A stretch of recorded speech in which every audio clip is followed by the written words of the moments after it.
Karl's car uses a gallon of gas every 35 miles. And his gas tank holds 14 gallons when full. One day Karl started with a full tank, drove 350 miles, bought 8 gallons of gas, and continued driving to his destination. When he arrived, his gas tank was half full. How many miles did Karl drive that day? You can pause here and solve the problem before seeing the solution.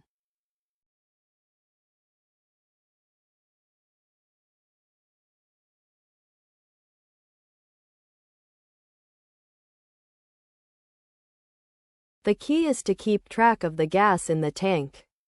Karl uses 1 gallon every 35 miles. He starts with a full tank, which is 14 gallons.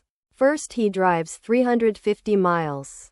That uses 350 divided by 35, which is 10 gallons. So he has 14 minus 10 equals 4 gallons left in the tank. Then he buys 8 gallons of gas. Now the tank holds 4 plus 8 equals 12 gallons. When he arrives, the tank is half full.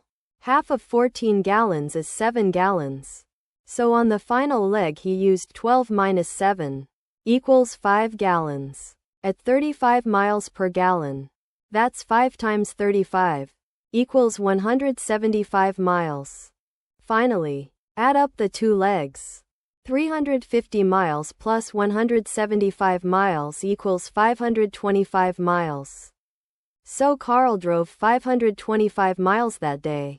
The answer is 525.